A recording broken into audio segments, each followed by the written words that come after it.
Pretend to be my girlfriend in 100 days. Wika ni Garrett sa dalaga na nasa kanyang harapan.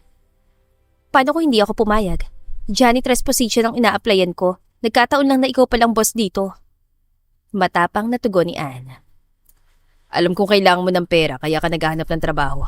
Hindi ko gusto mag-janitress ka. Hindi ko gusto mag-janitress ka rin sa iba. Nakakapagod ang trabahong yun. Narito ka na rin lang. Magkakilala naman tayo at may masasabi na karat. Kailangan ko ng pretend girlfriend. Why not you instead? Mas matapang na ganti ni Garrett. Aaminin ni Anne na tila may kung anong mainit ang humaplos sa puso niya dahil sa tinuran na lalaki. Old habits really die hard as they say. Ito pa rin talaga si Garrett na ayaw siyang napapagod. Paano kung magkagusto ka na naman sa akin?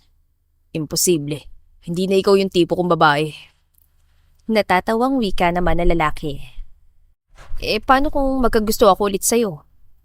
Muling tanong ni Anne na ikinaseryoso na mukha ng binata.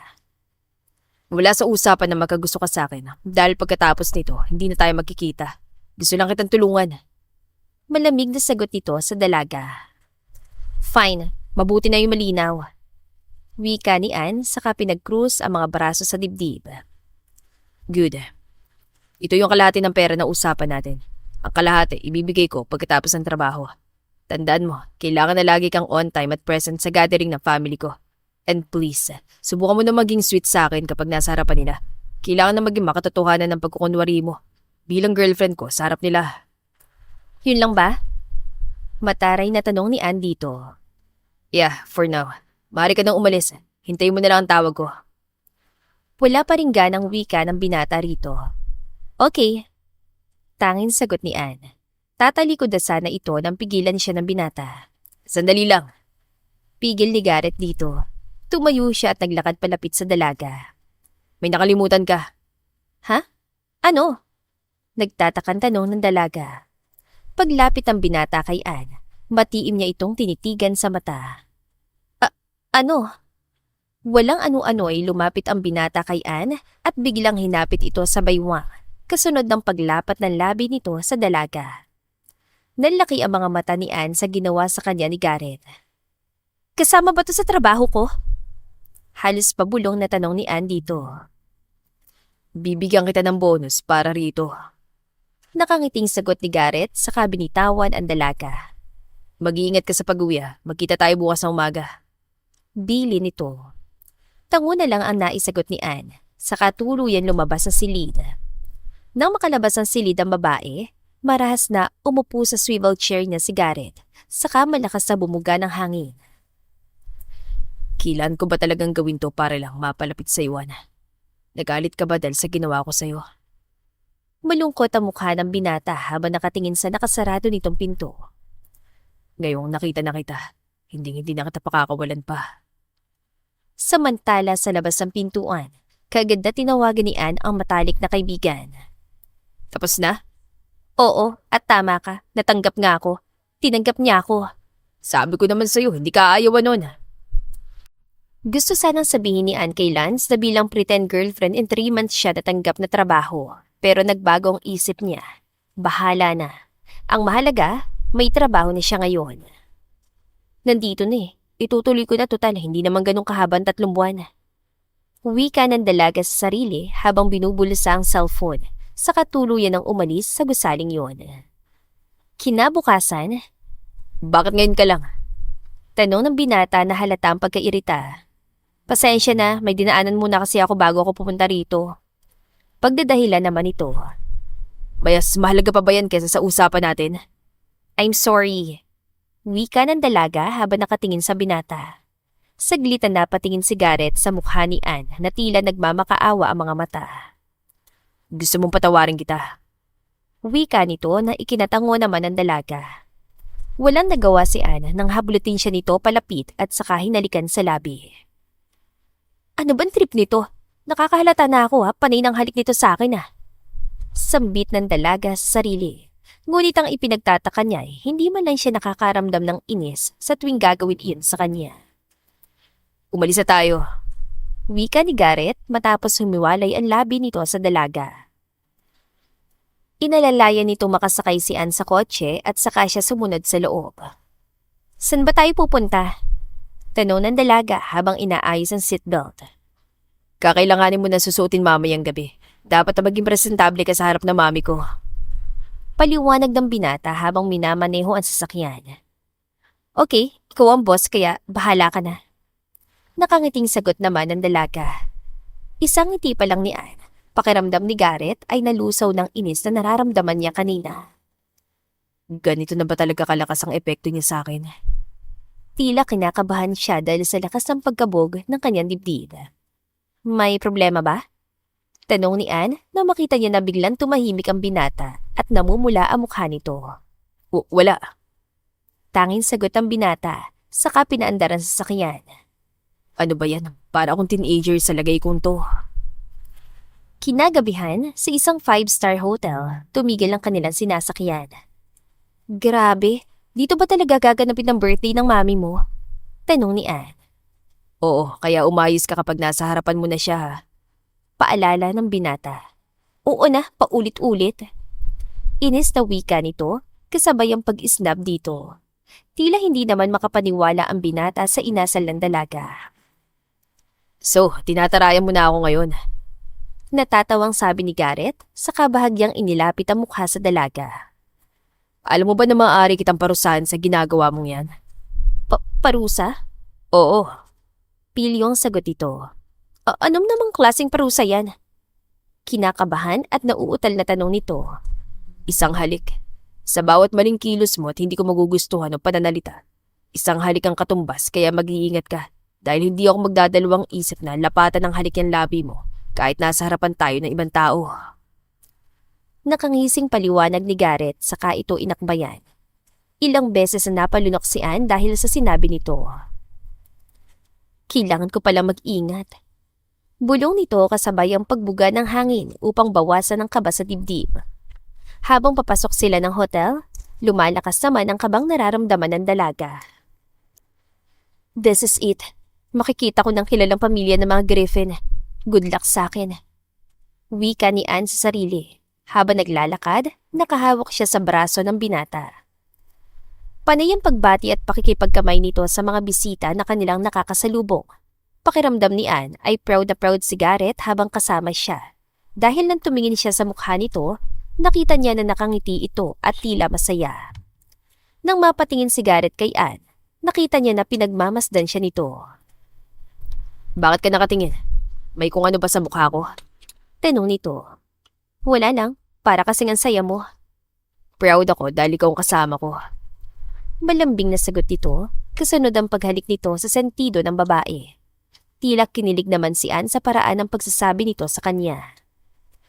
Ito ba talaga ang Garrett na kilala ko? Kakaiba siya ngayon, malambing at sobrang.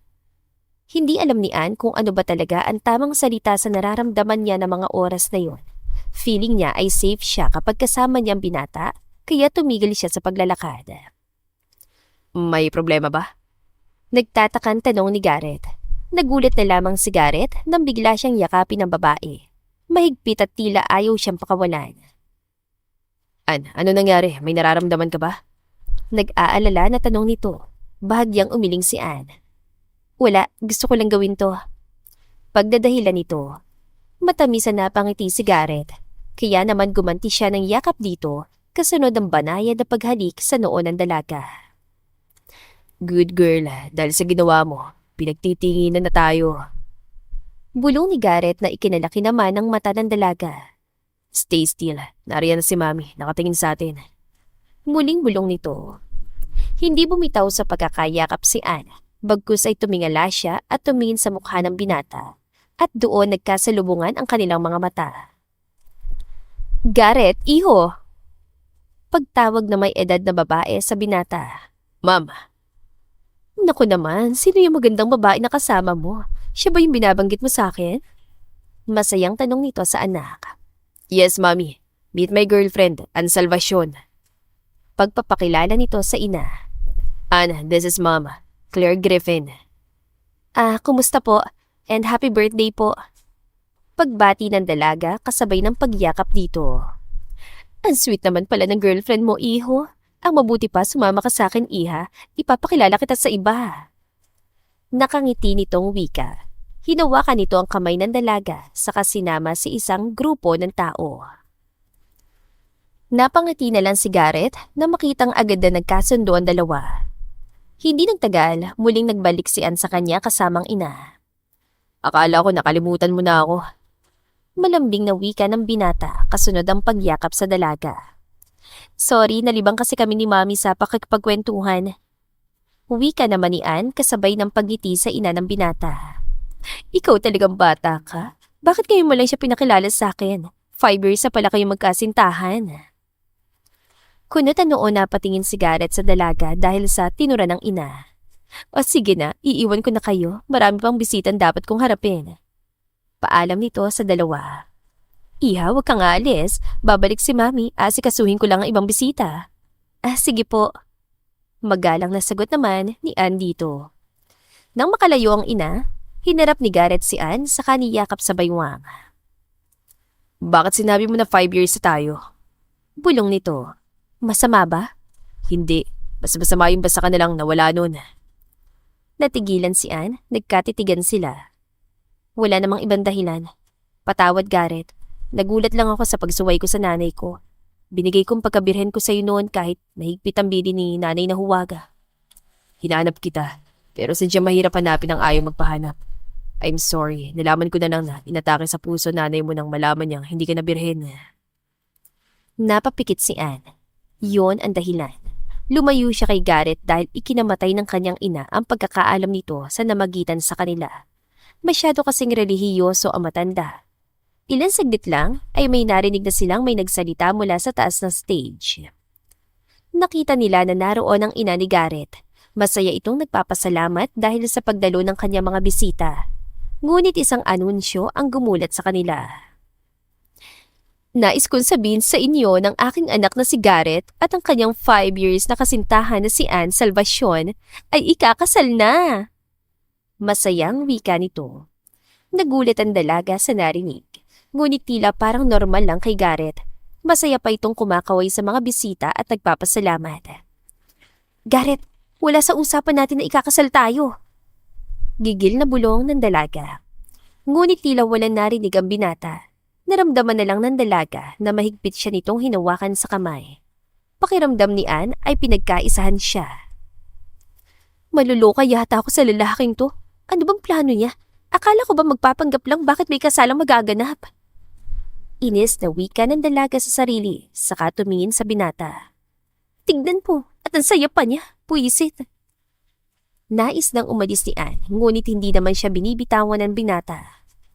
Huwag mong tatangkay yung umalis. Pabulong nitong wika.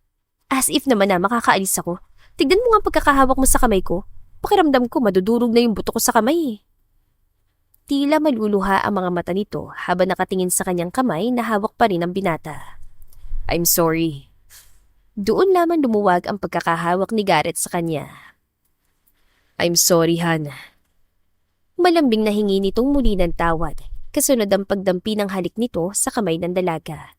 Hindi naman agad nakakibos si Ann dahil sa endearment na ginamit ito. Umalis na tayo dito. Alam kong hindi ka na komportable. Bulong ni Garrett sa dalaga. Tumango naman si Ann dito bilang sagot. Matapos silang magpaalam sa ina ay agad silang umalis sakay ng sasakyan ng binata. Saan tayo pupunta? Tanong ni Ann nang mapansin na ibang direksyon ang tinatahak nito. Pupunta tayo sa lugar kung saan makakapag-relax ka. Wika nito na may ngiti sa labi. Hindi na umangal pa ang dalaga. Hinayaan na lamang niya ito. Dahil hating gabi na, nakaramdam siya ng antok kaya ipinikit niya ang kanyang mga mata. Ann. Malambing na wika ni Garrett nang gisingin niya ang dalaga. Dahil masarap ang tulog nito, inabala na lang muna ni Garrett ang sarili sa pagtitig sa mukha ng dalaga. Soon, you will become my beautiful wife, Ann. Pabulong na wika nito, kasunod ang banayad na pagdampi ng labi sa labi ng babaeng minamahal. Nandito na tayo. Unti-unting dumilat ang mga mata ni Ann. Bumungad sa kanya ang nakangiti at gawapong mukha ng binata. Nasaan tayo? Tanong nito nang mapansing nasa ibang lugar sila. Bakit hindi mo tignan sa labas? Wika nito na itinuro ang labas ng binata na sasakyan. Kaya naman tumingin si Anne sa labas at nanlaki ang kanyang mga mata nang makitang nasa tabing dagat sila. Dahil sa tuwa, napayakap at nahalikan niya sa labi si Garrett. Nagmamadali siya lumabas ng sasakyan. Mabilis na hinubad ang suot na heels at hinayaang madama ng kanyang mga paa ang buhangin. Matagal na nang huli ako nagpunta sa ganitong lugar. Wika ng dalaga habang nilalanghap ang preskong hangin mula sa dagat. Bakit? Gano'n na ba katagal? Tanong ni Garrett na sinundan pala ang dalaga. 5 taon na. Sagot nito na tila wala lang sa kanya. 5 taon na? Hindi ba? Oo. Nung araw na magkita tayo sa tabing dagat, hindi na huling araw na nakakita ako nito. Tapat na sagot nito habang minamasdan ang pag-alo ng dagat. Anne, nitong nakarang 5 taon, nasan ka? Tanong ng binata na lumapit na sa dalaga upang yakapin ito mula sa likod. Ngunit walang sagot na narinig si Garrett mula rito. Tahimik lamang ito at nakatingin sa malayo. Anne, hindi kita pipilitin na sagutin ang tanong ko. Isa lang pakiusap ko. Gusto ko, dito ka lang sa tabi ko. Huwag mo na akong iiwan. Pakiusap. Malungkot na wika ni Garrett dito. Nanatili lang silang nakatanaw at minamasdan ang pagsikat ng araw habang magkayakap. Nang maihati ni Garrett ang dalaga sa apartment nito, ay agad din siyang umalis. Kumaway na siya dito saka sumakay na sa sasakyan. Konting tiis pa, Garrett.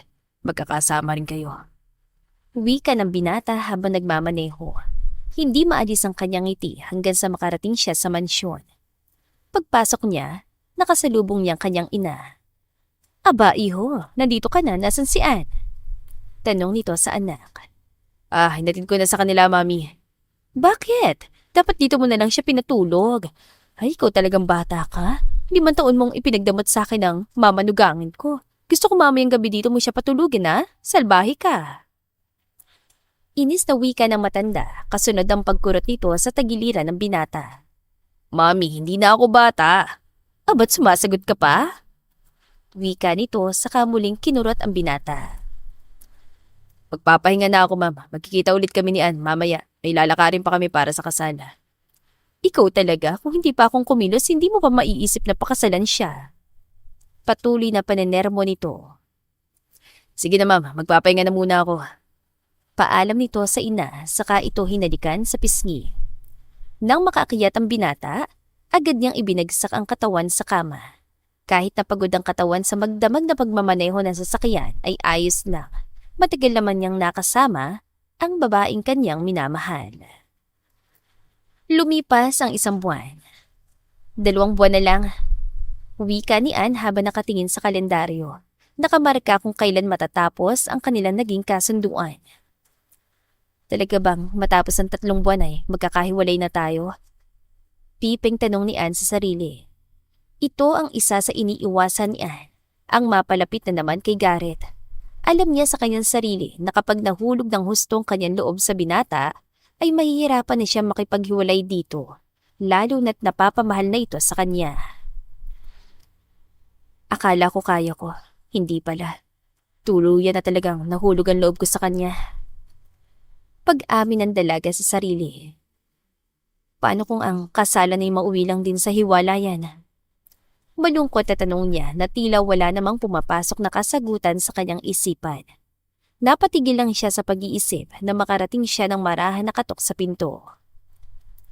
Miss, naghihintay na po si Sir Garrett sa baba ng hagdan. Wika ng isang katulong mula sa labas ng pintuan. Kaya naman isang malakas sa pagbuga ng hangin ang kanyang ginawa upang lumuwag ang nararamdamang pamimigat ng kanyang kalooban. Nang buksan niyang pinto, 2 babae ang naghihintay sa kanya. Ang ganda mo po, Miss Anne. Paginabagay po sa inyong gown na suot mo. Wika ng katulong na talagang humanga sa kanyang itsura. Araw ng kanilang kasal at talagang masayan lahat ng tao sa paligid maliban kay Anne. Magkasamang takot at kaba at samot-saring pangamba ang nasa isip ng dalaga. Si Garrett, naghihintay sa ibaba ng hagdan. Hindi ito mapakali. Pabalik-balik ito naglalakad. Hanggang napatigil lang siya na makitang dalaga na pababa na ng hagdan. Ang ganda talaga niya. Bulong ng binata sa sarili na talagang humanga sa taglay na kagandahan ni Anne. Garrett, tumutulong laway mo. Wikang biro ng dalaga dito na makababa na ng hagdan. Bakit hindi? Sobrang ganda mo kaya ngayon. Malambing na sagot nito kasabay ang paghapit sa baywang ng dalaga. Tangka niya itong hahalikan nang pigilan siya ng dalaga. Garrett, naghihintay na sila. Pigil niya rito. Fine, babawi ako mamaya sa honeymoon. Muling sagot nito na may malapad ang ngiti. Pilyo ka talaga. Natatawang wika ng dalaga dito. Hindi nagtagal, nakarating sila sa garden kung saan simple lang ang disenyo ayon sa kagustuhan ni Anne. Kahit ang magarbo ang plano ng ina ng binata, masaya pa rin nilang sinunod ang nais ng dalaga. Pribado, simple, at halos mga importanteng tao lang ang naroon. Nasa kalagitnaan ng seremonyas nang may ibinulong si Garrett sa kanya. Huwag mo na akong iiwan ulit. Wika nito na ikinangiti lang ng dalaga. Marahan at tangulang ang sinagot ni Anne saka mahigpit na hinawakan ng kamay ng binata. Tila napanatag siya sa simpleng sagot na yon ni Anne na lalong nagpangiti sa binata. Matapos ang kasal, agad din na umalis ang dalawa. Doon sila mismo sa bahay ni Garrett maninirahan. Ang naisana ni Garrett ay sa abroad gawin ang kanilang honeymoon, ngunit tumanggi si Anne. Kahit nagtataka, hindi na ito tumutol pa. Makalipas ang 1 linggo bilang mag-asawa, nanatili na lang si Anne sa bahay upang personal na asikasuhin si Garrett. Abala siya sa paglalaba na makarinig ng pagkatok sa pinto. Anong kailangan mo? Tanong ni Anne na tila nag-unahan sa pagtaas ng kilay nang makita ang isang babae naroon na may dalang maliit na aso. Nasaan si Garrett? Nais ko siya makausap. Mataray na wika nito at basta na lamang pumasok sa loob ng kanilang bahay. At sino ka naman? Mataray na ring sagot ni Anne dito. Matapang ka. Alam mo, wala naman akong pakialam kung sino ka. Nandito ka sa pamamahay ko. And for your information, babaeng tila na subsub sa makeup. Ako lang naman ang asawa na lalaking hinahanap mo. Kaya lumayas ka na hanggat napipigilan ko pa ang sarili ko. Kapag hindi ka pa umalis, manghihiram ka ng mukha sa aso mo. Banta ni Anne dito. Tila nasindak naman ng babae, kaya naman naiiritang umalis ito. Babalik ako para kausapin si Garrett at hindi mo ako mapipigilan. Tignan na lang natin. Inis na wika ni Anne. Kinagabihan, nakauwi na si Garrett. Masaya ito at may dalang pasalubong para sa asawa. Han, I'm home. Masayang pagtawag niya, ngunit walang sumasalubong na Anne sa kanya. Anne? Muling pagtawag ni Garrett. Agad siya nakaramdam ng kaba nang hindi pa rin ito sumasagot. Nagmamadali niyang tinungo ang kanilang kwarto. Doon nakita niya na mahimbing na palang natutulog ito. Agad na nawala ang kaba ni Garrett at mabilis na nilapitan ito. Maingat siya na upo sa tabi ng kama at marahan na hinaplos ang pisngi nito. Han. Malambing at halos pabulong na wika ni Garrett dito. Hanggang sa makita niya na marahan ang dumilat ang mga mata ng asawa. Oh, Garrett, nakauwi ka na pala. Wika ni Anne kasunod na mahigpit na pagyakap dito. Ngunit agad ding kumalas sa maalala ang nangyari kanina. Bakit? Nagtatakang tanong nito nang itulak siya palayo at tumalikod sa kanya. Nang lumingon ito sa kanya, isang matalim na tingin ang ipinukol ni Anne dito. Anne, ano ba nangyari? Nakakatakot yung tingin mo. Wika ni Garrett, idinaan niya sa tawan takot na maramdaman na makita ang tingin nito sa kanya. May babaeng dumating kanina, nahanap ka. May dala siyang aso na kamukhang kamukha niya. Wika nito saka muling tumalikod. May dalang aso? Saglit na napaisip si Garrett kung sino ang tinutukoy ng asawa. Agad siya napapikit nang malaman kung sino. Ah, si Anita yun. Anak yun ng isa sa business partner namin. Huwag mo na lang siyang pansinin. Kahit ako naiirita na sa kanya, kahit sinabi ko na may babae ng iniibig ang puso ko. Nakangiting sabi nito kasunod ang paghalik sa pisngi ng asawa. Huwag mo kong utuin, Garrett. Siguro naging girlfriend mo yun. Ano ka ba naman? Sino magkakagusto sa katulad niya? Para siyang sinubsob sa makeup. Ayoko sa ganong klase ng babae. Ang gusto ko yung katulad mo. Simple, masikaso, mapagmahal at selosa. Wikang biro nito kasunod ang mahigpit na yakap dito. Huwag mo na siyang isipin. Ako nang bahala sa kanya. Sisiguraduhin ko na hindi na siya makakalapit dito. Pangako nito. Kahit makalapit pa siya, handa ako na ipaglaban ka. Asawa kita, Garrett. Walang ibang babae na magmamay-ari sa'yo, kundi ako lang. Tandaan mo yan. Wika naman ni Anne, kasunod ang pagtalukbong ng kumot. Han, parang kinilig ako sa sinabi mo. Pwede mo bang ulitin? I-record ko lang. Sige na, please. Malapad ang iting pangaasar nito sa asawa. Ayoko nga, manigas ka muna. Wika nito na nananatili sa ilalim ng kumot. Paano yan? Iba yung naninigas. Yung wika nito sa asawa. Ang bastos mo! Sigaw ni Ann dito na nagpatanggal ng kumot upang hampasin ito. Totoo naman kasi, dahil sa sinabi mo, biglang nag-activate yung, alam mo na. Ay, bahala ka nga dyan. Wika ni Ann saka nagmamadaling tumayo upang magtago sa banyo. Ngunit bago pa man niya maisara ang pinto, ay naharangan na ito ni Garrett. Wala kang ibang mapupuntahan, mahal kong asawa, kundi dito sa mga bisig ko.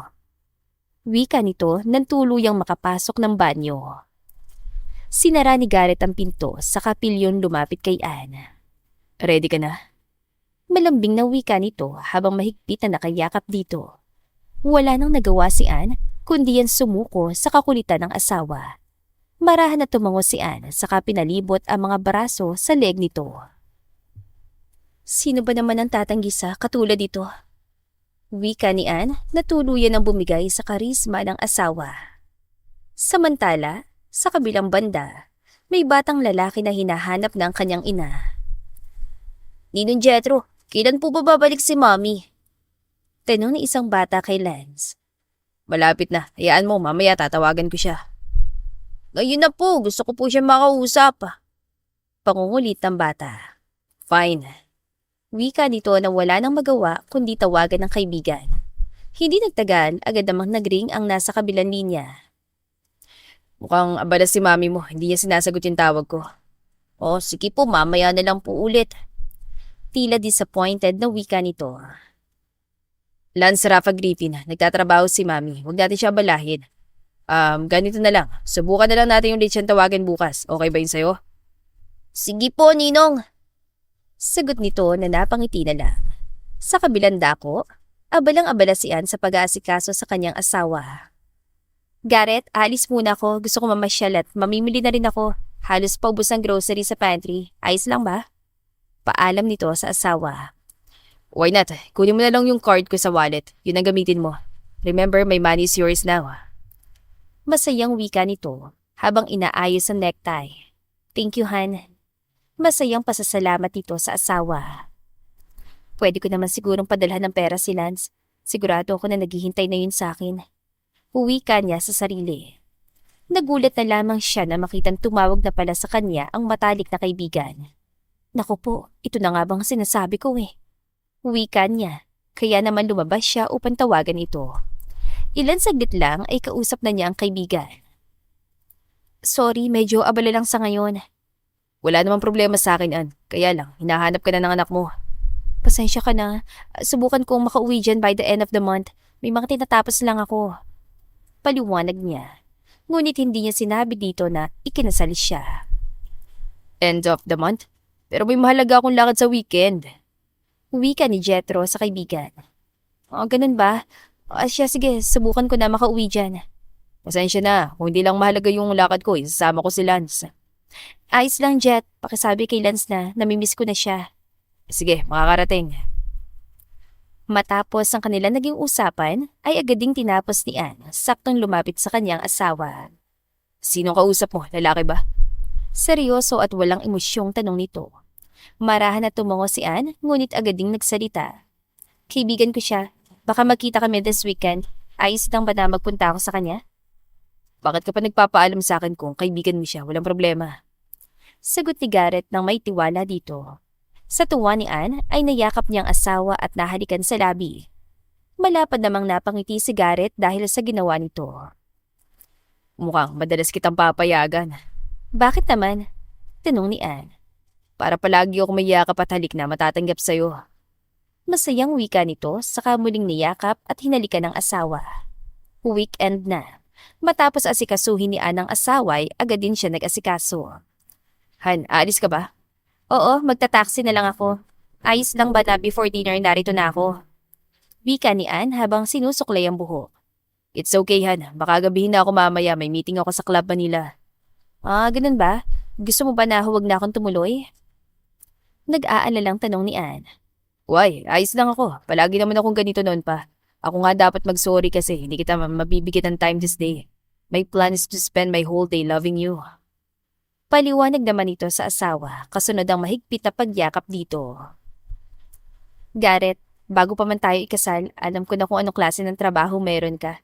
Kaya naiintindihan ko, may ibang araw pa naman para makabawi ka.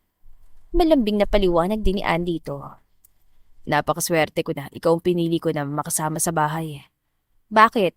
Hindi ba kasama pa ito sa usapan natin dalawa? Seryosong wika ni Ann na ikinatigil ni Garrett. So, iniisip mo na kasama pa ito sa usapan nating dalawa? Wika nito, kasunod ang pagtayo saka umalis ng walang paalam sa asawa. Napabuntong hininga na lang si Ann at saka tinuloy ang pag-aasikaso. Kailangan na niyang umalis dahil panay na ang text ng kanyang kaibigan. Hindi nagtagal, kumakatok na siya sa pinto ng isang condo unit. Mommy! Sigaw ng isang bata. Baby boy ko, namiss kita! Wika ni Ann nang mayakap na mahigpit ang anak. Ay, mabuti naman at tumating ka na. Alis na ako. Wika ng isang binata sa kanya. Ann, before lunch, nandito na ako. Pasensya ka na. Ano ka ba, ayos lang? Ako nga nahihiya sa'yo, kung pwede ko lang siyang isama gagawin ko eh. Paliwanag dito. Mommy, sama ako sa'yo. Lambing nito sa ina. Sorry baby, hindi pwede eh. Maybe next time kapag nakakuha ko ng tiyempo na isama ka. Nakita ni Ann ang lungkot sa mukha ng anak kaya niyakap niya ito. Kung maaari lang kitang isama anak. Malungkot na ring wika nito sa anak. Nang makaalis sa matalik niyang kaibigan, inasikaso na ni Ann ang anak. Inilaan niya ang araw na yon sa pakikipaglaro at pag-aalaga sa anak. Nang makabalik si Jethro, nakatulog ng anak ni Ann. Hindi na siya nagpaalam upang hindi ito magising. Jet, ikaw nang bahala sa kanya ha. Ann, bakit hindi mo pa kasi sabihin sa ama niya? Kaysa ganito kayo magina. Hindi pa ito ang tamang panahon, Jet.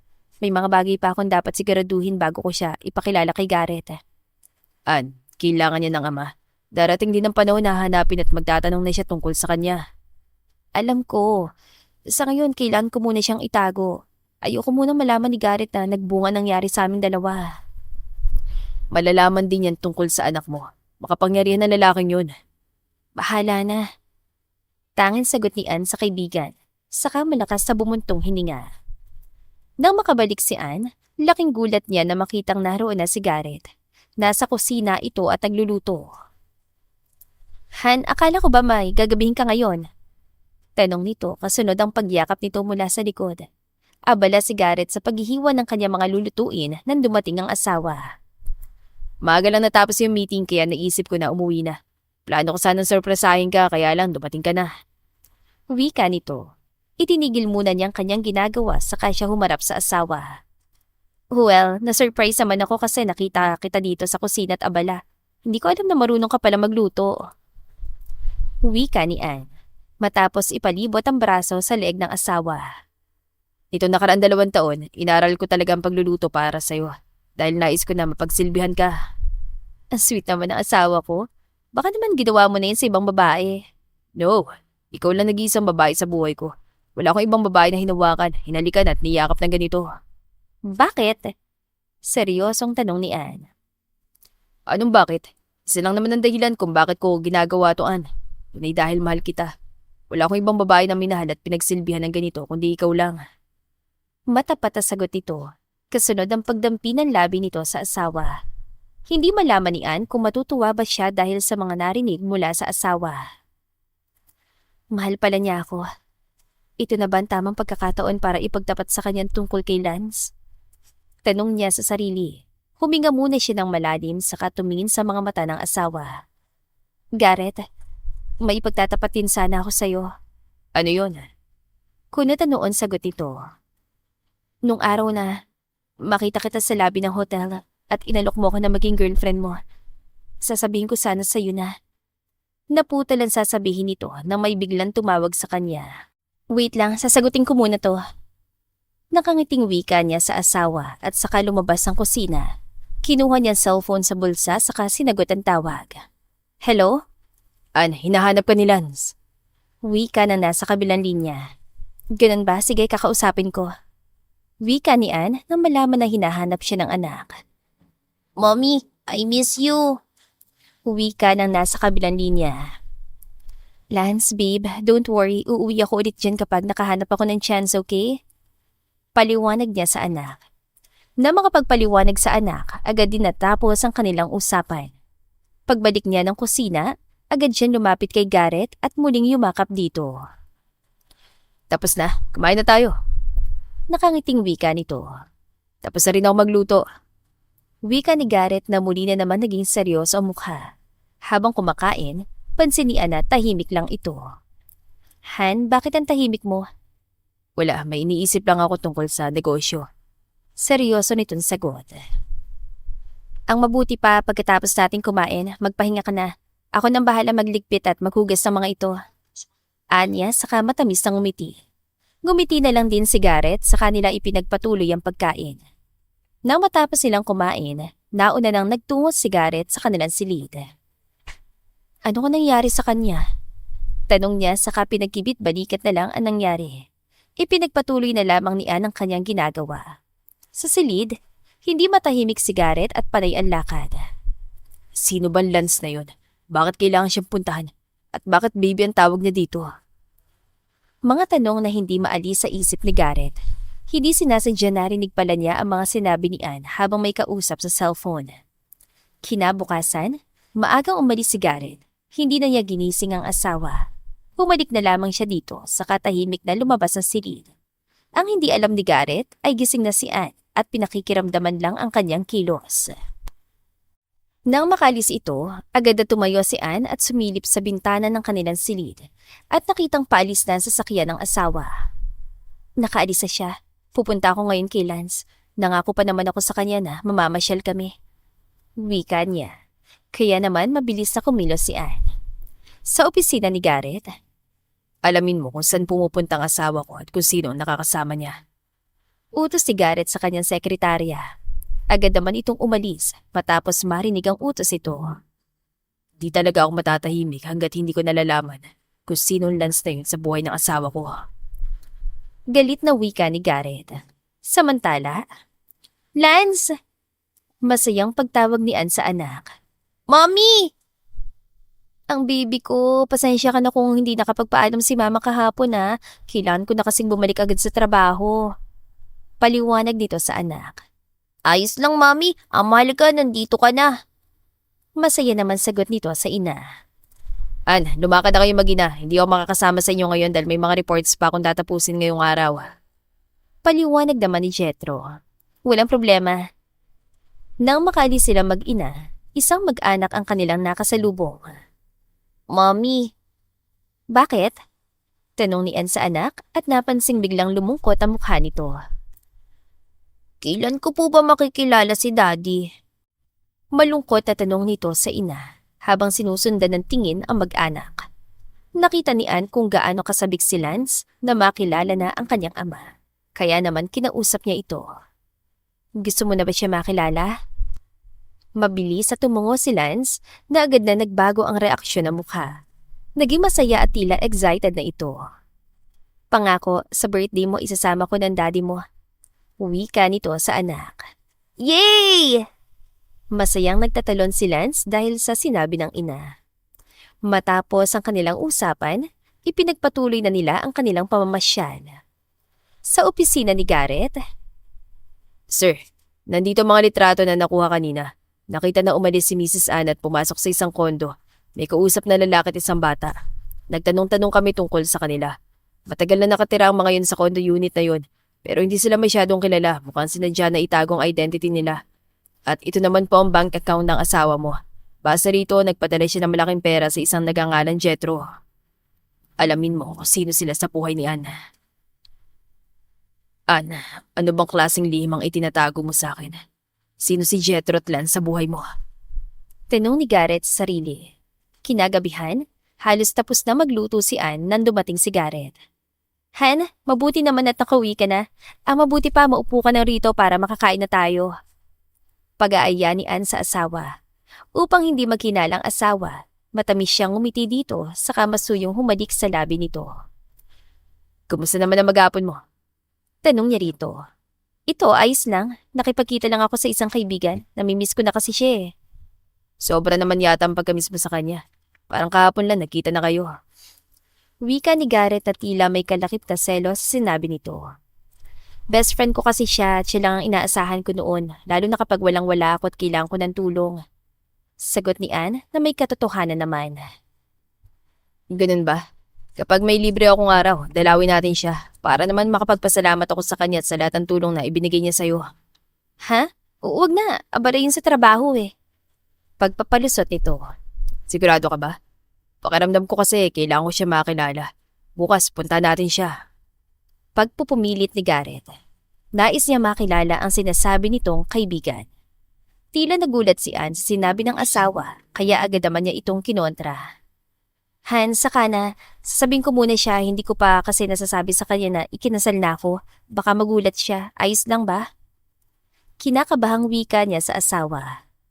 Kung ipagpapatuloy ni Garrett ang ganito, baka mapaagang pagkikita nilang mag-ama.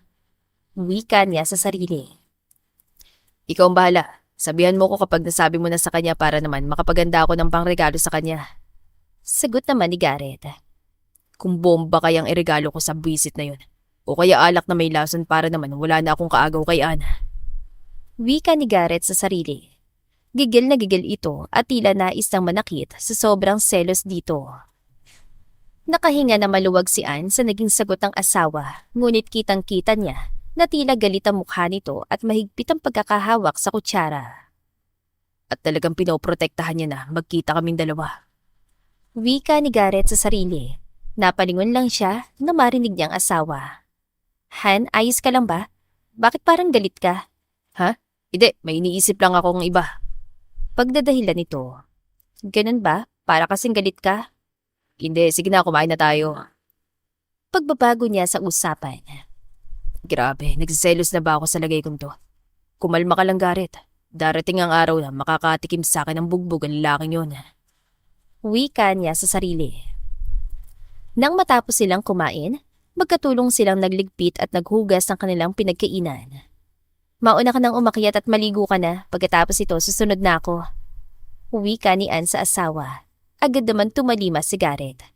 Na makapasok sa kwarto ay agad siya nagubad at pumasok ng banyo. Matapos niya maligo, saktong paglabas niya, nakita niya nakadapa na si Ann sa kama at mahimbing nang natutulog. Nakatulog na siya nang hindi man lang nagpalit ng pantulog. Wika ni Garrett. Kaya naman kinuha niya ang damit pantulog nito saka maingat na binihisan. Nang matapos ay kinumutan niya ito at masuyong hinalikan sa labi. Ann, tandaan mo na akin ka lang. Walang ibang lalaki nagmamay-ari sa'yo kundi ako lang. Bulong niya rito, kasunod ang paghiga sa tabi nito. Kinabukasan, sa opisina ulit ni Garrett. Sir, umalis ulit si Mrs. Ann. Papasundan ko po ba siya? Sige, alamin niyo kung saan siya pupunta at kapag doon na naman siya magtutungo, agad niyo akong sabihan. Hindi ko na palalampasin ang araw na ito nang hindi natuturuan ng lalaking yun. Utos ni Garrett na agad na sinunod ng kanyang sekretarya. Samantala, Ann! Pagtawag ni Jethro sa kaibigan kasabay ang pagkaway dito. Mommy! Masayang wika naman ng batang silan sa ina. Jet, Lance! Pagtawag din ni Ann na makita mga ito nakakalabas lang ng main entrance ng building. Ang eksenang yon ang nakita ni Garrett. Kuyom ang mga kamay at halatang pinipigilan ng galit. Gusto niya sugurin na lalaki, ngunit pinigilan niyang kanyang sarili. Sir, hindi niyo po ba kakausapin si Mrs. Ann tungkol dito? Hindi na. Malinaw naman na ginamit niya lang ako. Pera lang habol niya sa akin. Wika niya. Pero bakit ganun? Ibang pakiramdam ko na makita kong batang yun. Anya. Umalis na tayo. Utos niya sa kanyang sekretarya na mabilis namang pinaandar ang sasakyan palayo.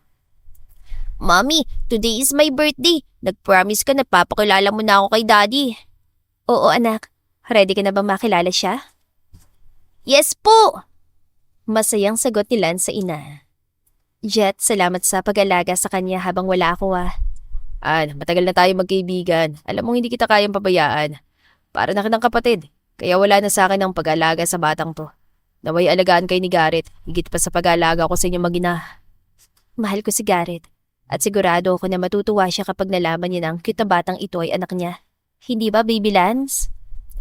Wika ni Ann sa anak, kasabay ang pagpisil nito sa pisngi ng anak. Siyempre naman po. Alisa tayo, Mami. Gusto ko na po makita si Daddy. Pagpupumilit nito sa ina. Wala naman nagawa si Ann kundi sundin ang anak. Matapos makapagpaalam ang magkaibigan, ay agad silang sumakay ng taxi patungo sa kanilang bahay. Gabi na makauwi si Ann at ang anak nito. Tulog na si Nance kaya naman binuhatan niya ito. Pagbukas niya ng pinto, nakita niya si Garrett nakaupo sa sahig, may hawak na alak at tila lasing na ito. Bakit siya nag-inom? Paano ko ngayon papakilala sila sa kanya kung ganyan ang itsura niya? Ano ba yan? Inis na wika ni Ann. Upang maasikasong asawa, inihiga muna ni Ann ang anak sa kama nilang mag-asawa. Dito ka muna anak, aasikasuhin ko muna ang daddy mo. Inayos niya ang higa ng anak sa katinungong asawa. Garrett, mahinang pagtawag niya rito. Ann, nakauwi ka na. Wika ni Garrett at ang tatayo ngunit agad ding natumba dahil sa kalasingan. Bakit ka ba uminom? May surprise pa naman ako sa'yo tapos naglasing ka naman. Surprise? Oo, na-surprise ako. Kitang-kita kung gaano kakasaya nung kasama mo sila. Wika ni Garrett. Nakayuko ito habang hawak pa rin ang bote ng alak. Ano sinasabi nito? Nagtataka na tanong ni Ann sa sarili. Ann, alam mo kung gaano kita kamahal. Ipinakita at pinaramdam ko yun sa'yo. Pinakasalan kita at binigyan lahat ng gusto mo kahit ang sarili ko ibinigay ko na sa'yo. Wala akong tinirap para sa sarili ko. Ganon kita kamahal, Ann. Pero bakit mo to nagawa sa akin? Hindi kita maintindihan, Garrett. Ano bang ibig mo sabihin? Niloko mo ko. Ginamit mo lang ako dahil sa pera. Pag ano bang kailangan mo, ibibigay ko kung yun ang ikaliligaya mo. Kaya kong ibigay ang buong mundo sa'yo. Pagpapatuloy nito. Hindi ko talaga maintindihan kung bakit mo nasasabi ang bagay na yan sa akin. Ano ba nagawa ko para magkaganyan ka? Nakita kita kanina.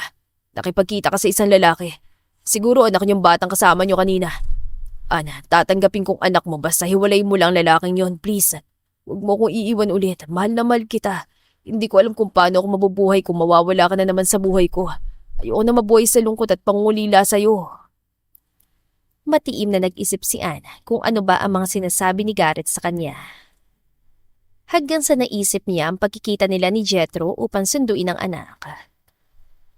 Kung ganon, sinundan mo ko. Akala ko ba may tuwala ka sa akin? Inis man siya ngunit kailangan niyang asikasuhin ito. Palalampasin ko ngayong gabi ang mga ginawa mo. Bukas tayo mag-uusap. Wika niya rito na wala ng malay dahil sa kalasingan. Dahil hindi niya ito kayang buhatin, tinawagan niya ang sekretarya nito at isa sa mga guard nito. Sige, ihiga niyo siya dyan sa kama niya. Wika niya sa dalawang lalaki. Nang maihiga nila, nagkatinginan ang dalawa na makita nilang isang bata na mahimbing nang natutulog sa kabilang gilid ng kama. Ma'am, sino po ang batang yan? Tanong ng sekretarya ng asawa. Anak namin yan. Siya si Lance Rafa Griffin. Siya naging bunga ng kapusukan namin 5 taon na nakakalipas. Daniel, siguradong intusan ka ni Garrett na paimbestigahan ako. At huwag mong ipagkakaila yun. Sabihin mo, ano mga sinabi mo sa kanya? Kaya naman nag-umpisa na magsalita si Daniel kay Ann. Sinabi niya rito ang lahat ng impormasyon na nakuha niya simula kay Jet hanggang sa pera na ipinapadala niya sa anak. Iyon lang ba? Opo, pasensya na maman. Sumusunod lang po ako sa utos si Sir Garrett. Hingi nito ng paumanhin. Sige na, makakaalis ka na. At kung ano man ang napag-usapan natin ngayon, sa atin lang dalawa. Kapag nalaman ko na sinabi mo to sa kanya, ako mismong bubugbog sa'yo. Nagkakaintindihan ba tayo? Maautoridad na wika nito. Opo, masusunod po. Sagot naman ito. Mas nakakatakot palang magalit si maman kaysa kay Sir Garrett. Wika nito sa sarili habang palabas ng silid. Ganun pala. So dahil sa selos mo ginawa mong paimbestigahan ako, napagkamalan mo panlalaki kung matalik kong kaibigan at ang sarili mong anak. Humanda ka sa akin. Ako ngayon na magpaparusa dahil sa ginawa mo. Wika ni Anne na magkakross ang braso sa dibdib. Nang gabing yon, nagbuo ng plano si Anne habang pinupunasan ng lasing na asawa. Kinabukasan, nagising si Garrett na masakit ang kanyang ulo at nagulat pa siya dahil nasa loob na siya ng kanilang silid. Ngunit ang mas ikinagulat niya ay ang batang kanyang katabi. Sandali, sinong batang ito? Hindi ba ito yung batang kasama ni Ann kahapon? Oo, siya nga. Ngayong gising ka na. Kailangan nating mag-usap. Matapang na wika ni Anne sa asawa. Sa unang pagkakataon, nakaramdam ng takot si Garrett kay Anne. Iba siya ngayon. Ano ba nangyari kagabi? May mga nasabi ba ako sa kanyang masama kaya siya galit ngayon? Tanong ni Garrett sa sarili habang inaalala ang mga nangyari. Naupo si Anne sa gilid ng kama, saka seryosong tumingin sa asawa. Bakit ganyan ka makatingin? Kailangan ko bang sabihin kung bakit? Hindi na nakasagot pa si Garrett dahil alam niya kung bakit. Nilingon niya ang bata sa kanyang tabi, saka tumingin kay Anne. Ano? Tatanungin mo kung sino siya? Birthday ng batang yan kahapon at nangako ako na ipapakilala ko na siya sa daddy niya. Ana, sino bang batang to? Kinakabahan na tanong ni Garrett. Pakiramdam niya isasabog ang dibdib niya sa kaba. Siya si Lance Rafa Griffin. Anak ko siya at anak mo rin. Siya naging bunga na nangyari sa atin 5 years ago. It means... Oo, Garrett. Ikaw ang ama ng batang yan at ang taong pinagselosan mo ay ang ninong niya at best friend ko na si Jethro, ang nag-iisang tao na tumulong sa amin. At ang pera na pinapadala ko sa kanila ay pantustos sa pangangailangan ni Lance. Nag-aaral na siya kaya kailangan ko ng pera. Ngayon ang alam mo na, aalis na kami. Sandali. Kung akong ama niya, hindi ba dapat dito kayo? Bakit kayo alis? Garrett, walang kwentang pagsasama na mag-asawa kung wala silang tiwala sa isa't isa. Aalis na kami dito at huwag mong tatangkain pigilan ako. Banta nito. Ana, pag-usapan na muna natin to, please. Huwag ka na magalit. Pakiusap, huwag kayong umalis ng anak natin. Too late, Mr. Griffin. Nakapagpasya na ako. Seryoso pa rin sagot ni Anne. Napatigilan sila sa pagsasalita nang makita nilang gising ng kanilang anak. Mommy, nasan si Daddy? Tanong nito na kinukusot pa mga mata. Nandito ang daddy mo. Mag-hi ka na sa kanya dahil aalis na tayo. Ana, please don't do this. Mommy, Daddy, nag-aaway ba kayo? Para kayong bata. Wika nito sa kanyang magulang, saka tumayo mula sa kama at tinungo ang banyo. Narinig mo yung sinabi ng anak mo. Parang ikaw lang kung magsalita. Natatawang wika ni Garrett. Ano nakakatawa? Mataray na wika ni Anne. Iniwan nito ang asawa at sinundan ng anak. Naiwan naman na pangiti si Garrett. Masaya siya dahil anak niya ang cute na bata na nakita niya. Kaya pala iba yung pakiramdam ko nung nakita ko siya. Ano ko palang batang yun? Tila nais tumalo ni Garrett sa tuwa dahil sa nalaman. Kaya naman tinawagan niyang ina. Garrett, linawan mo nga sinasabi mo? Uwi ka ng ina ni Garrett. Mami, may apo ka na. Masayang balita nito sa ina. Bakit? Buntis ba si Anne? Tila excited na tanong naman ito. Ang mabuti pa, pumunta ka na lang dito. Ipapaliwanag ko kapag nandito ka na. Bilisan mo, Mami. Tulungan mo akong pigilan na mag-ina ko na aalis sila dito sa bahay. Sige, pupunta na ako dyan. Kausapin mo muna siya hanggang sa makarating ako. Anito, saka nagmamadaling umalis. Hana, pakiusap. Mag-usap muna tayo. Alam ko mali ang nagawa ko. Kahit anong gagawin ko, wag lang kayo umalis sila dito sa bahay. Pakiusap ni Garrett. Mommy, maawa ka na kay Daddy. Huwag na tayong malis dito. Malulungkot na naman siya kapag iniwan ulit natin siya mag-isa. Uwi ka ng anak nila, saka yumakap sa ama. Huwag kang mag-alala, Daddy. Si Mami na lang palisin natin. Total, siya naman ang may gustong umalis eh. Ba't ang batang ito? Nagkita lang kayo ng daddy mo, pinagpalit mo na ako sa kanya. Manang-mana ka sa tatay mo. Singhal ni Anne sa anak. Natawa naman si Garrett dahil sa inasal ng anak. Ngunit kahit kakampi niya ito, kailangan niya itong sabihan. Anak, mahalaga ang mami sa pamilya. Hindi tayo matatawag ng isang pamilya kung wala ang mami. Sa bagay, walang magluluto, maglilinis, maglalabat, magpapaligo sa akin kung wala si Mami. Dagdag ng bata. Kaya kumbinsin natin si mami na huwag nang umalis. Bulong nito sa anak. Kung gusto mo, Daddy, kulong natin si Mami sa kwarto para di siya makalis. Suggestion ng bata na ikinatawa ni Garrett. Hindi ka ba takot sa mukha ng mami mo? Tignan mo, galit siya. Natatawan tanong nito sa anak. Hindi po, kasi alam ko love na love ako ni Mami. Hoy, nandito lang ako sa harap niyo mag-ama. Naririnig ko yung bulungan niyo. Ayos kayo pinagtutulungan niyo ako.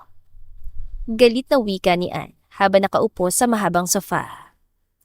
Ann, manatili na kayong dalawa ni Lance dito sa bahay. Ako na lang aalis. Ayoko kasi mag-isip kung saan kayo mananatili kung alis kayong dalawa dito sa bahay. Doon na muna ako kala mami. Ayoko nga. Si Ann at ang apo ko na lang ang isasama ko sa mansyon. Ikaw maiwan dito. Boses mula sa pintuan. Mami, wika ni Ann saka ito lumapit sa biyanan. Tumawag ako kay Ann kanina. Sa akin muna sila. Ayusin mo muna yung ginawa mong problema. Nakanda na ba ang mga gamit niyo? Tanong nito.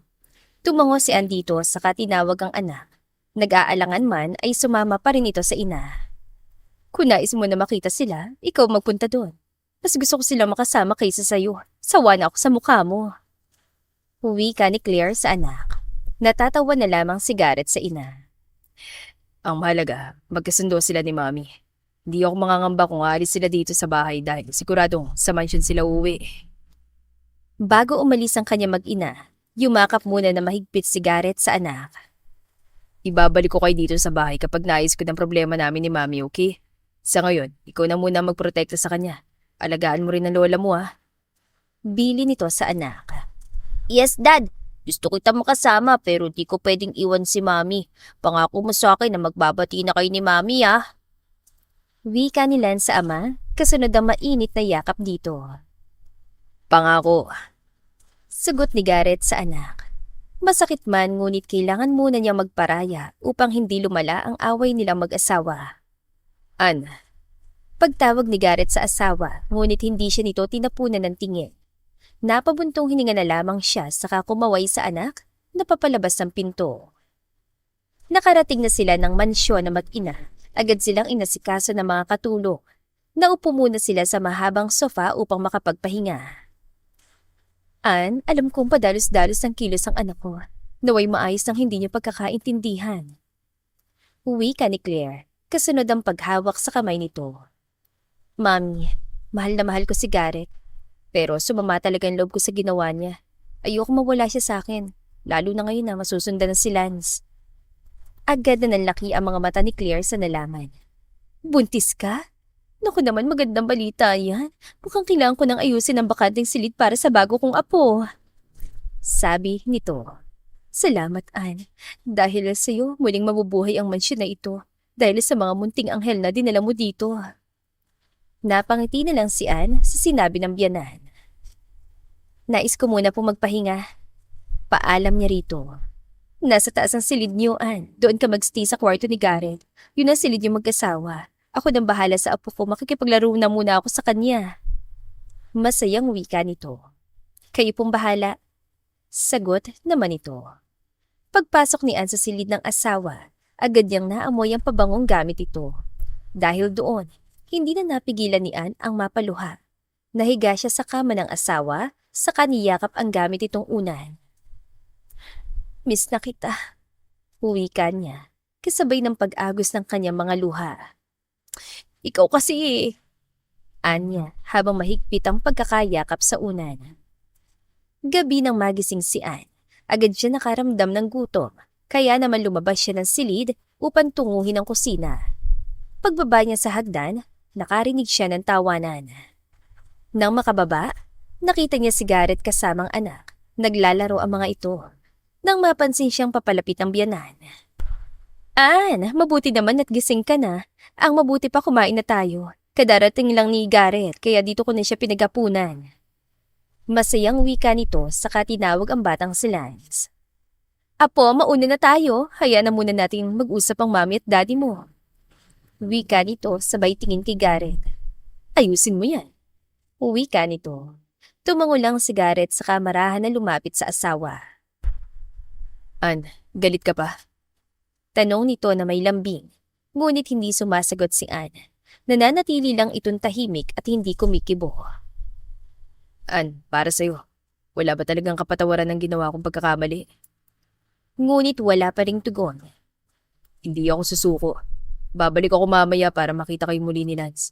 Ano man ang kailangan mo, iutos mo sa mga katulong. Aalis na ako. Paalam nito.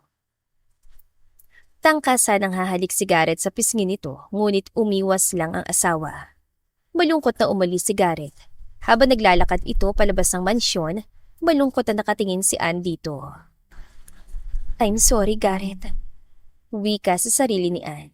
Abala na sa pagkain si Ann nang lapitan siya ng anak. Mami, magkagalit pa rin ba kayo ni Dad? Niyakap ni Ann ang anak saka pinaupo. Huwag ka mag-alala, anak. Alam kong gustong-gusto mo na makasama siya at ganun din ako, kaya patatawarin ko ng daddy mo. Tulad mo, miss ko na rin siya. Nakangiting wika ni Ann sa anak. Sa sobrang saya ni Lance ay napatakbo ito sa kanyang lola. Ann, tama bang sinabi ni Lance? Opo, Mami. Siguro naman, alam na niya ang pagkakamali niya. Gusto ko siya sorpresahin. Pupuntahan ko siya sa opisina niya. Sasabihin ko na rin sa kanya na buntis ako. Masayang sagot nito sa biyanan. Sa opisina ni Garrett, abala siya sa pagbabasa ng isang papeles ng isang babae ang pumasok. Babe! Anong ginagawa mo rito? Seryoso at galit ang reaksyon ng mukha ni Garrett. Miss na kita eh. Ang tagal na nating hindi nagkikita. Mag-date tayo. Anita, are you kidding me? Alam mong kasal na ako. And so, I like you and you know me. Kaya kitang agawin sa asawa mo. Maarteng wika nito. Subukan mo. Gusto mo na bang magpalit na kayo ng mukha ng aso mo? Pagbabanta ng isang babae mula sa pintuan ng opisina ni Garrett. Ann, bakit nandito ka? Wika ni Garrett na mabilis sa tumayo at lumapit sa asawa. Mabuting at nagpunta ako dito. Talagang pinuntahan mo pa si Garrett dito? Gigil na wika ni Ann habang hawak siya ni Garrett sa bewang. Nice to see you again. Maarting wika nito habang tinitignan si Ann mula ulo hanggang paa. Hoy, misa mo ka na subsob sa makeup. Hindi ba't kabastusan ang pagtingin ng ganyan sa kapwa? Wika ni Ann dito na tinaasan na rin niya ng kilay. Kilala mo na siguro ako at hulang beses ko na rin tong sasabihin sa'yo. Akin lang ang asawa ko. At kung ipipilit mo pa rin ang kakatihan ng katawan mo sa asawa ko, ako mismong kakalaykay ng katawan para maalis yung kaharutan mo. Inis na inis sa sigaw ni Ann na halos makakuha na ng atensyon sa opisina ng asawa. Habang si Garrett naman ay napapangiti dahil tinotoo ng asawa na ipaglalaban siya nito. Ang talas mong magsalita sa akin? Hindi mo ba ako nakikilala? Inis na wika naman ng babae sa kanya. Wala naman akong pakialam kung sino ka. Asawa kong pinag-uusapan dito. Ngayon, lumayas ka na dahil nangangati na yung kamay ko na sapakin niyang pagbumukha mo. Grabe pala tong asawa mo, Garrett. Fine. Tigilan ko na siya. Suko na ako. Nakangiting wika nito kay Ann. Congratulations! Dahil ikaw ang karapat-dapat sa pagmamahal ni Garrett. Maging masaya kayo. Hoping, ganun din ako. Wika nito sa katuluyang umalis. Ganun lang yun? Tanong ni Ann sa sarili. Akala ko lalaban pa eh. Matalim ang tingin na sinundan nito ni Ann. Han, pagtawag ni Garrett dito, lumingon si Ann sa asawa at matamis ang umiti. Nakita mo yon? Kaya ikaw, umiwas ka sa mga ganong klase ng babae ah. Mabuti na lang at nagpunta ka. Bakit ka nga pala nandito? Gusto ko na sanang umuwi mamaya sa bahay natin. Pwede mo na ba kaming sunduin ng anak mo mamaya? Nakayuko at tila nahihiyang wika nito kay Garrett. Talaga? Ibig sabihin, pinapatawad mo na ako? Tila nais tumalo ni Garrett sa tuwa nang marinig ang sinabi ng asawa. Marahan na tumungo si Ann at agad na lumapit sa asawa. Sorry kung pinahirapan pa kita. Basta ipangako mo sa akin na hindi mo na yun gagawin. Gusto ko na pagkatiwalaan mo ko. Ako kasi malaki ang tiwala ko sa'yo. Sorry, Han. Nagselos kasi ako kaya ako nagawa yun. Pangako, hindi ko na yun uulitin. Wika nito na ipinakita na kataas sa kamay sa asawa. May sasabihin pa ako sa'yo. Pahabol na salita ni Ann. Ano yun? May kailangan ka ba? Wala naman. Kasi sabihin mo na, sinabi ko na gagawin ko lahat para sa'yo. Malambing na wika ni Garrett, kasunod ang paghawak sa magkabilang pisngi ng asawa. Tumingin si Ann sa mata ni Garrett saka yumakap sa baywang nito. Buntis ako. Magiging tatay ka na ulit. Wika niya na nakasubsob ang mukha sa dibdib ni Garrett. Agad na naramdaman ni Ann ang malakas sa pagtibok ng puso ng asawa. Kaya tiningala niya ito at nakita niya na tila maiiyak na ito. Han, ayos ka lang? Malambing na tanong ni Ann. Buntis ka talaga? Nauutal na tanong nito. Oo, 7 weeks na. Sagot naman ito. Ilang saglit na tumitig si Garrett sa mukha ng asawa habang marahan na hinahaplo sa mukha nito. Matapos noon, binuhat niya ito at tila bagong kasal ito saka maingat na inuupo sa malambot na sofa na naroon sa loob ng opisina nito. Han, kung alam mo lang kung gaano mo ako pinaligaya. Sobrang saya ko na malaman ko na anak ko si Lance at mas lalo na ngayon na madaragdagan ang ating pamilya. Salamat dahil simula pa lang ng gabing yun, binago mo ng buhay ko. Ang tagal kitang hinanap, kaya na makita kita. Sinabi ko sa sarili ko na hindi na kita pakakawalan pa. Matapat na wika ni Garrett habang hawak ang dalawang kamay ng asawa. Ikaw din, malaking parte ng pagkatao kong binago mo. Binigyan mo ko ng isang mabuti at maunawain anak. Sagot ni Ann dito, kasunod ang masuyong halik sa labi. Ang mabuti pa, umuwi na tayo. Bala ko sanang lunurin ang sarili ko sa trabaho, pero mukhang mas nalunod ako ngayon sa kaligayahan. Masayang wika ni Garrett sa kasunod-sunod na hinalikan ang labi ng asawa. Tawa naman ng tawa si Ann. Umuwi na tayo. Tangi na sabi ni Ann saka sila tuluyan lumabas ng opisina. Magkahawak ang kamay at baka sa mga ngiti sa kanilang labi. Tandaan natin, ang tunay na pagmamahal ay hindi nabubuo sa kasunduan, pera o pagpapanggap, kundi sa katapatan, tiwala at pananagutan. Kapag ang relasyon ay hinubog sa lihim, selos at takot, ito'y masisira. Ngunit kapag hinarap ang katotohanan, inamin ang pagkakamali at piniling magpatawad, nagiging buo ang pamilya at mas tumitibay ang pagmamahalan. At dito na po nagtatapos ang ating kwentong pag-ibig. Maraming salamat po sa pakikinig. To God be the highest glory. Hanggang sa muli. Paalam!